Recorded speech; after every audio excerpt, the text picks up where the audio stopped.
Então, fazendo uma breve revisão, nós vimos uma introdução sobre o A360 e sobre o BIM 360. Vimos um pouco sobre como funciona o A360, tanto na versão desktop como na versão mobile, né, para tablets. Trabalhamos um pouco com o BIM 360 Team, o BIM 360 Glue e vamos falar um pouco agora sobre o BIM 360 Docs, tá? Que é um aplicativo que também funciona para Android, ao contrário do Field, ao contrário do Glue. E como é que funciona o BIM 360 Docs? A gente já viu como logar, né, na nossa área de projetos através do vídeo lá do Account Admin. E aqui eu tenho basicamente um programa que vai me dar opções de gestão de arquivos. Tá? Então note que ele está dividido por arquivos do projeto e plantas. É, Como é que a gente trabalha para inserir aqui os nossos projetos? Através daquele Account Admin. Né? A gente já viu no Account Admin como fazer isso. Não está aparecendo aqueles novos projetos que a gente adicionou porque eu estou em outro hub, né? Em outra plataforma de trabalho. Então, o que é que acontece? Em arquivo de projeto, podemos clicar com o botão direito e pedir para adicionar subpastas. E aqui nós vamos fazendo a nossa organização. Por exemplo, projetos. Podemos adicionar outra subpasta para imagens. Podemos adicionar outra subpasta para documentos de licitação, por exemplo, e assim vai, de acordo com a nossa organização do projeto. Aqui é apenas um exemplo. As grandes vantagens que eu vejo no Docs é essa funcionalidade do plantas. Tá? O que é que ele faz? Ele já divide o seu arquivo em plantas de forma organizada. Por exemplo, eu vou carregar aqui no projeto. Eu tenho um trabalho bem simples aqui, que é um arquivo de teste, tá? Que eu vou carregar ele.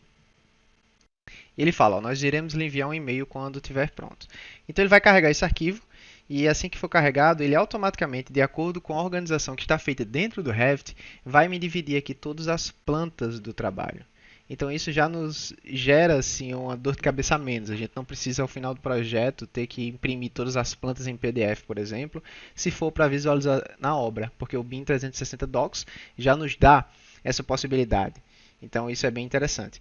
Outro fator que eu gosto muito no BIM 360 Docs é a questão de hiperlinks. Então, dentro da visualização do nosso projeto, nós podemos trabalhar com hiperlinks. Como é que funciona isso, Arthur? Eu vou apresentar para vocês o Sample Project, tá? Que é aquele exemplo padrão que já vem dentro do projeto e vai dar um entendimento melhor sobre como é que funciona o BIM 360 Docs enquanto o nosso arquivo lá não carrega. Tá? Então, aqui nesse outro exemplo, eu tenho nos meus arquivos do projeto aquela organização de pastas, tá? Como foi feita, e aqui eu tenho esses arquivos, né? Eu tenho Welcome to Docs, tem alguns arquivos aqui, Specifications, fotos, tem vários diferentes pastas.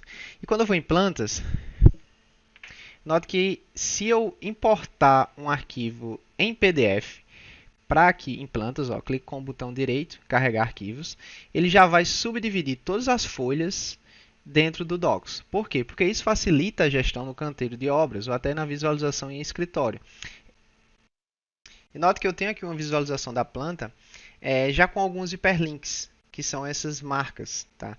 Esses hiperlinks eles estão aqui, ó, adicionar novo hiperlink. Então eu posso selecionar alguma região, por exemplo, esse corte. Eu quero que quando o usuário clique nesse corte, ele seja redirecionado para, por exemplo, esse detalhe aqui. Então o hiperlink já está ativado. Então vamos ver isso na prática. Eu estou aqui numa visualização, imaginemos que eu estou no meu tablet.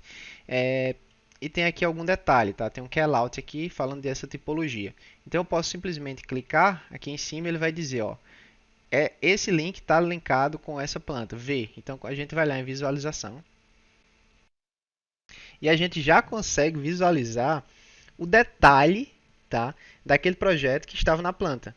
Então a gente já não necessita mais ter que perder tempo lá abrindo planta, descobrindo onde é que está a planta de tal coisa. A gente já trabalha tudo dentro desse sistema informatizado, dentro do nosso tablet, do canteiro, e isso economiza muito tempo para os profissionais envolvidos.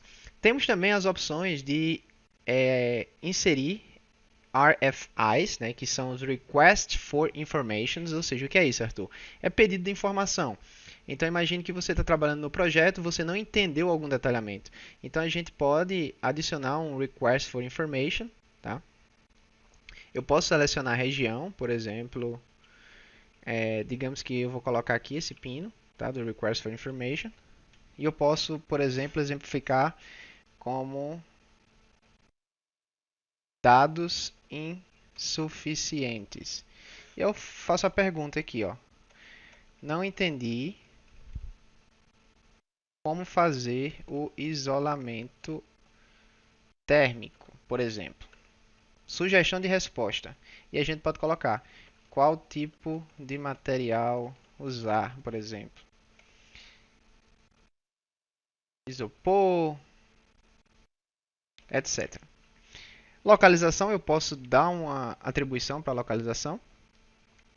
Tá? Eu posso atribuir isso aqui a algum responsável. Então ele já disse para a gente aqui, ó, que o destinatário é definido com base na lógica do fluxo de trabalho de RFI, que pode ser definido nas configurações de administração do projeto. Então lá naquela configuração de administração inicial, como eu só tinha um membro do projeto, eu só coloquei eu mesmo. Mas eu posso criar uma hierarquia lá dentro. E aí, à medida que eu crio esses requests for informations, né, pedidos de informação, eu já indico quem automaticamente vai receber isso. Então pode ser um empreiteiro, pode ser um projetista, pode ser o proprietário do empreendimento e assim vai. E eu posso até inserir uma data de vencimento. Esse aqui eu preciso até o dia 7, por exemplo. Isso vai ficar cadastrado lá. Vou concluir. Essa é o Request for Information. Tá? Então já está aqui um pedido de informação. Isso já fica comunicado para a minha equipe. Tá?